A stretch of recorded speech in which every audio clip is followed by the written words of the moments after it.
ராணிப்பேட்டையில் சிறப்பு பணி பாதுகாப்புச் சட்டத்தை உடனடியாக நிறைவேற்ற வேண்டும் என வலியுறுத்தி தமிழ்நாடு வருவாய்த்துறை சங்கங்களின் கூட்டமைப்பு சார்பில் சாலை மறியல் போராட்டம் நடைபெற்றது.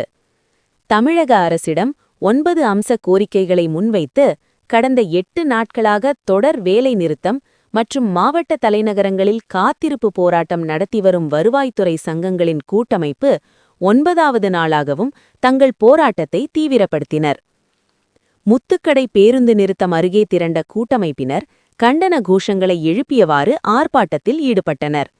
அதில் வருவாய் மற்றும் பேரிடர் மேலாண்மை துறை, நில அளவைத்துறை உள்ளிட்ட பல்வேறு துறைகளில் பணியாற்றும் அனைத்து நிலை அலுவலர்களின் உயிர் மற்றும் உடைமைகளை பாதுகாக்கும் வகையில் குற்றவாளிகளுக்கு கடுமையான தண்டனை வழங்கும் சிறப்பு பாதுகாப்புச் சட்டம் கொண்டுவர வேண்டும் என அவர்கள் வலியுறுத்தினர்.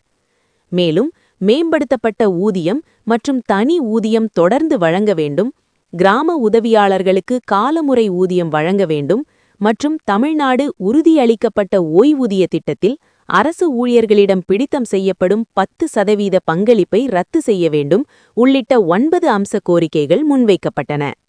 இதையடுத்து ஆற்காடு வாலாஜா செல்லும் சாலையில் திடீர் சாலை மறியலில் ஈடுபட்டு தங்களது கண்டனத்தை பதிவு செய்தனர். ஏற்கனவே பாதுகாப்பு பணியில் ஈடுபட்டிருந்த காவல்துறையினர் போராட்டத்தில் ஈடுபட்டவர்களை கைது செய்து தனியார் திருமண மண்டபத்தில் தங்க வைத்தனர். இந்த சம்பவம் ராணிப்பேட்டையில் சிறிது நேரம் பரபரப்பை ஏற்படுத்தியது.